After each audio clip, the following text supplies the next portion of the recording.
Hi hello అందరికీ నమస్తే. యాక్చువల్గా అక్షయ తృతీయ అనగానే మనకి గోల్డ్ కొనుక్కోవాలి, చాలా మంచి రోజు అని చెప్పేసి అందరూ అంటుంటారు. అదే ఆతృతతో గోల్డ్ షాప్లకు వెళ్ళి గోల్డ్ కొంటూ ఉంటారు కదా.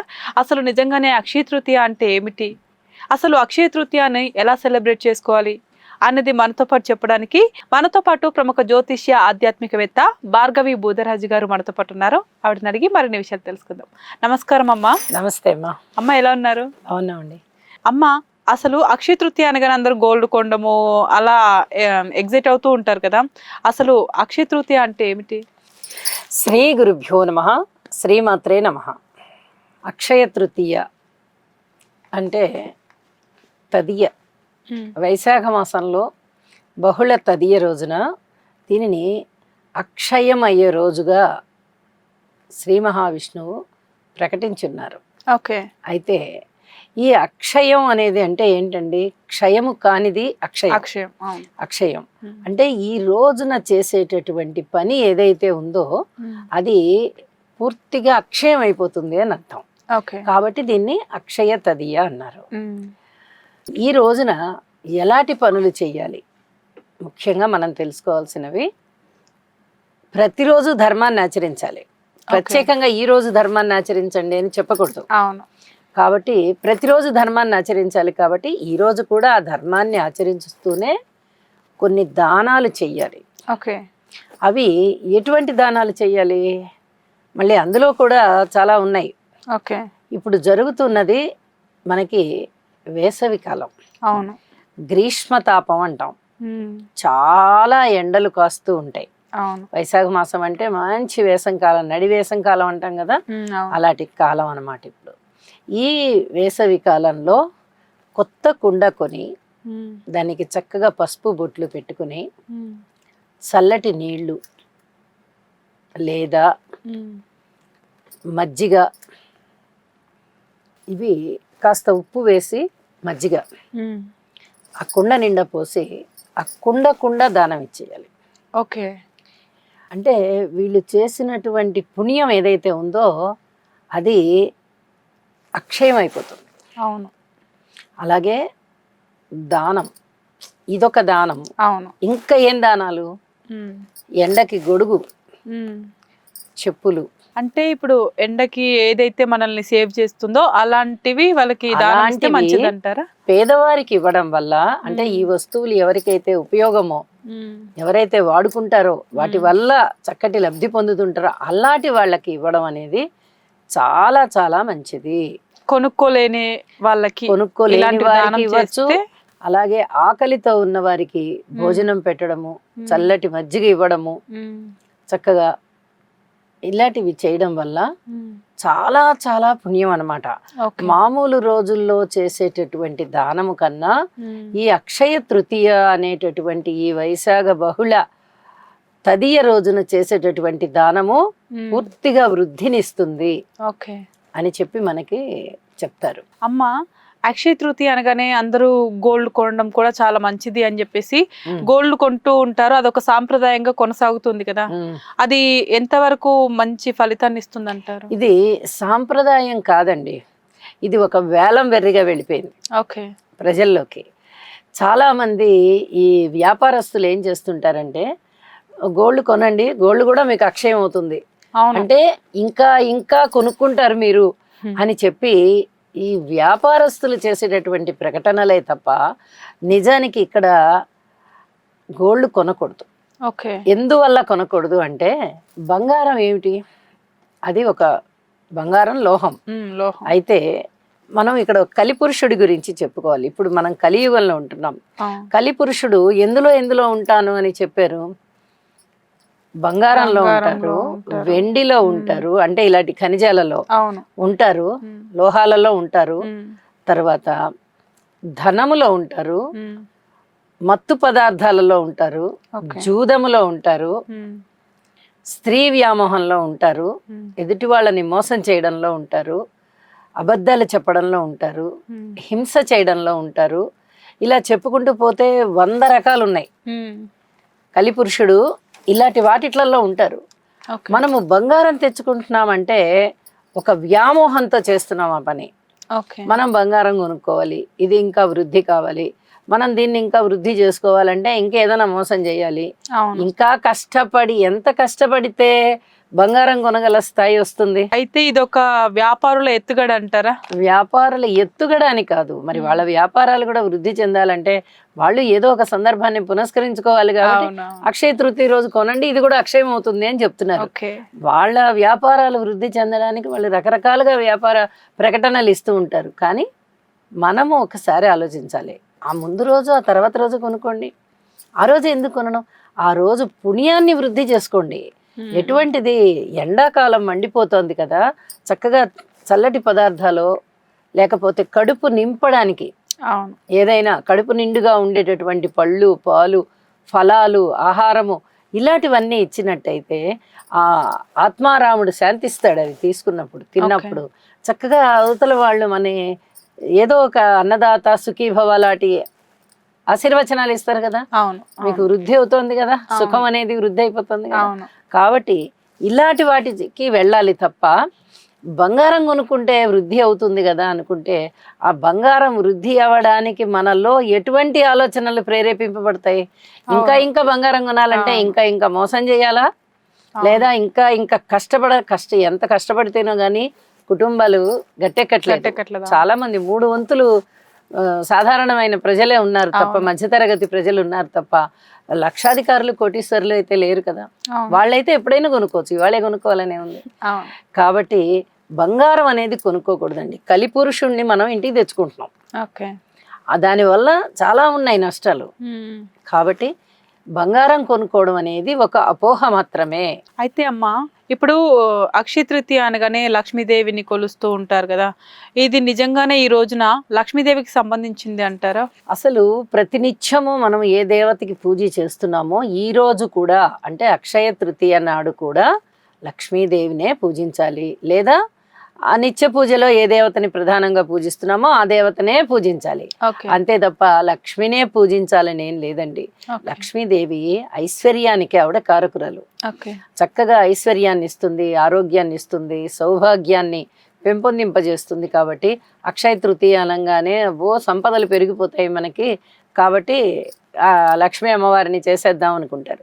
ప్రతిరోజు మనము నిత్య పూజ ఏ దేవుడికి చేసుకుంటున్నామో ఆ దేవుడికే ఇవాళ రోజున కూడా చెయ్యాలి. ఇప్పుడు మీరు చెప్పినట్టు అమ్మా, ఇప్పుడు ఇలాంటి పదార్థాలు ఇస్తే బాగుంటుంది అంటున్నారు కదా.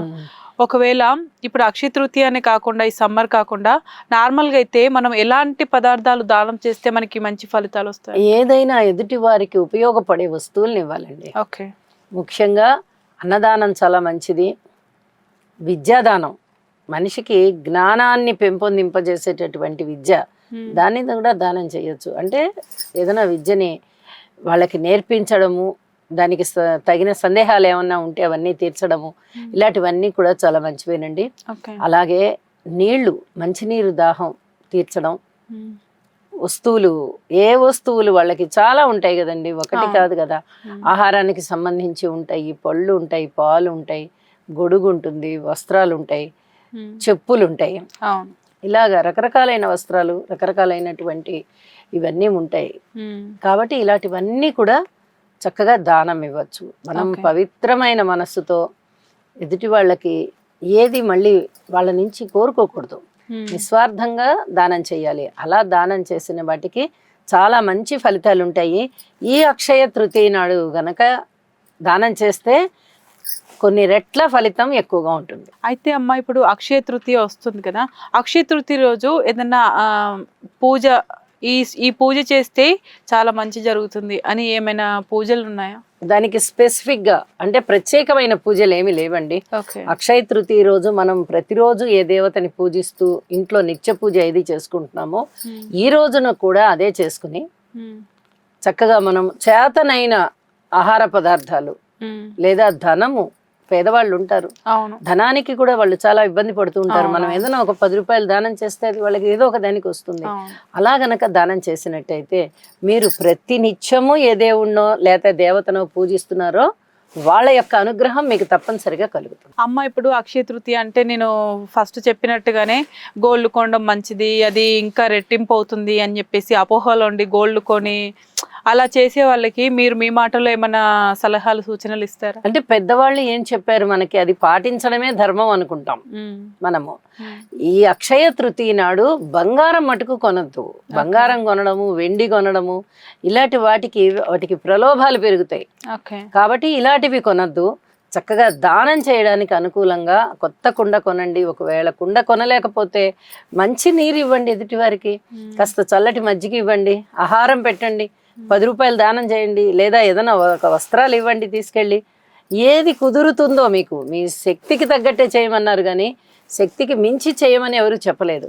కాబట్టి అలాంటి దానాలు, ఎదుటి వాళ్ళకి ఉపయోగపడేటటువంటి దానాలు ఇలాంటివి చేసినట్టయితే చాలా మంచిది అని చెప్పి తెలియజేస్తాం. కానీ చాలా మంది ఆ రోజున దేవుడి ఫోటోల దగ్గర గోల్డ్ కైనో లేకపోతే సిల్వర్ కైనో ఏదో ఒకటి పెట్టి పూజ చేయడము ఇలాంటివి చేస్తుంటారు కదా, దాని వల్ల ఏమైనా ప్రతిఫలాలు వచ్చే ఛాన్స్ ఉందా? దాని వల్ల మంచి ప్రతిఫలం అయితే ఏమి ఉండదండి, వాళ్ళ అపోహ మాత్రమే అది. ఆ బంగారం కొంటే బంగారం వృద్ధి అవుతుంది కదా అని, మీరు కొంటే కాదు వృద్ధి అయ్యేది, ఆ రోజు దానం చేస్తే మీకు వచ్చేటటువంటి పుణ్యము వృద్ధి అవుతుంది అని అర్థం. అక్షయ తృతీయ అంటే ఆ రోజు చేసేటటువంటి పని వృద్ధి అవుతుంది అంటే, మీరు ఎవరికైనా ఏదైనా దానం చేస్తున్నారంటే ఆ దానం వృద్ధి అవుతుందని తప్ప, మనం ఇది కొనుక్కుంటే వృద్ధి అవుతుందా, లేకపోతే మనం ఇది ఏమైనా తింటే వృద్ధి అవుతుందా, లేకపోతే ఆ రోజు బస్తా బియ్యం కొనుక్కొని ఇంట్లో పెట్టేస్తే అవి వృద్ధి అవుతాయి, ఒక 10 బస్తాలు అవుతాయా, ఇవన్నీ అపోహలు మాత్రమే, ఇవేవి కాదండి. అమ్మ, ఇందాక మీరు చెప్పారు బంగారంలో లేకపోతే వెండిలో కలిపురుషుడు ఉంటారని చెప్పారు కదా, మరి ఈ అక్షయ తృతీయకి కలిపురుషుడికి సంబంధం ఏంటంటారు? ఇప్పుడు ఇది కలియుగం కదండి, కలియుగంలో మనకి ఆ కలిపురుషుడి యొక్క విజృంభణ ఉంటుంది. ప్రతి మనిషి మీద కూడా వ్యామోహాలు పనిచేస్తాయి, ఆకర్షణలు పనిచేస్తాయి, అలాగే బంగారం పనిచేస్తుంది, అలాగే ధనము పనిచేస్తుంది, మత్తు పదార్థాలు పనిచేస్తాయి, మత్తు పదార్థాలు. తర్వాత ఒక స్వేచ్ఛ, ఒక విచ్చలవిడితనం, స్వేచ్ఛ వేరు, విచ్చలవిడితనం వేరు, ఇలాంటివన్నీ పనిచేస్తుంటాయి.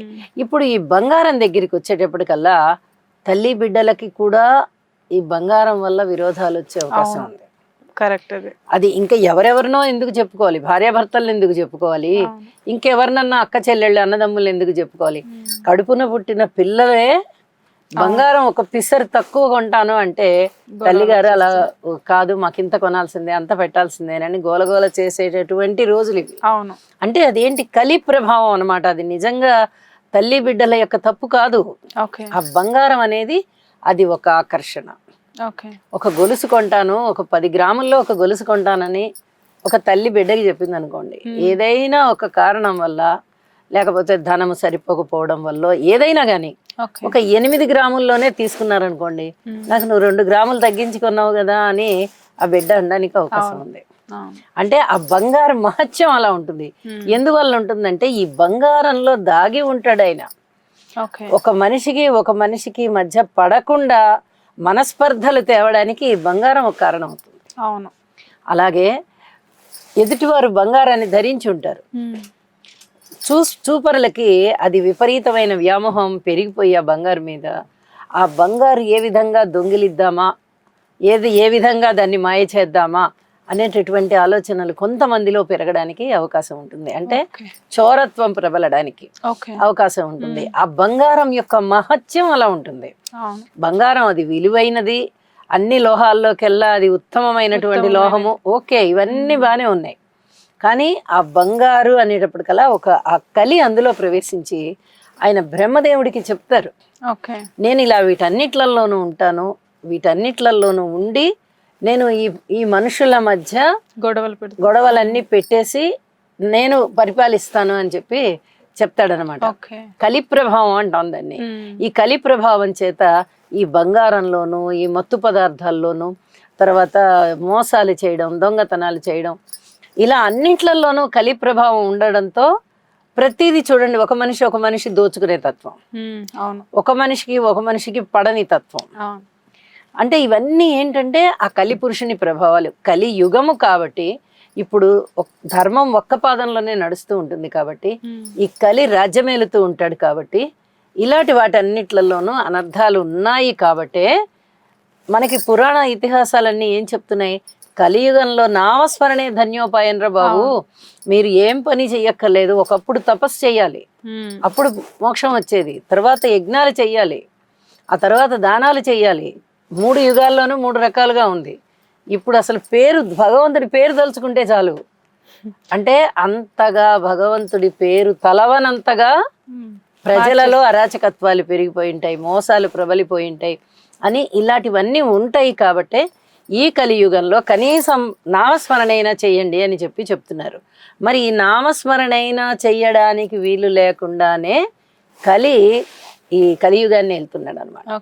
కాబట్టి ఇలాంటి అక్షయ తృతీయ రోజున మనకి పుణ్యం పెరిగేటటువంటి పనులు చెయ్యాలి అంటే దానం చెయ్యాలి తప్ప ఇంకా ఇంకా లోభత్వం పెరిగేవి, ఇంకా ఇంకా వ్యామోహం పెరిగేవి, ఇంకా వాటి మీద ఇంకా ఎంత కొనుక్కుందాము, ఇంకా కొనుక్కొని దాచిపెట్టుకుందామా, లోభత్వం ఇలాంటివన్నీ పెరిగేటటువంటి పనులు చెయ్యకూడదు. అది అక్షయ తృతీయ యొక్క సారాంశం. ఎలా ఉండకూడదో అక్షయ తృతీయ చెప్పింది, ఎలా ఉండాలో కూడా అక్షయ తృతీయ చెప్పింది. అమ్మ, అక్షయ తృతీయ ప్రతి సంవత్సరం వస్తుంది కదా, సేమ్ డే వస్తుందా లేకపోతే డేస్ చేంజ్ అవుతాయా? ప్రతి సంవత్సరము వైశాఖ బహుళ తదియ రోజున వస్తుందండి. ఆ తదియకు ఉన్న ప్రత్యేకత అది. అమ్మ, అక్షయ తృతీయ రోజు మనం ఏమైనా స్పెషల్ పూజలు చేసుకోవడము లేకపోతే ఏమైనా నియమాలు పాటించడం లాంటివి ఏమైనా ఉంటాయంటారా?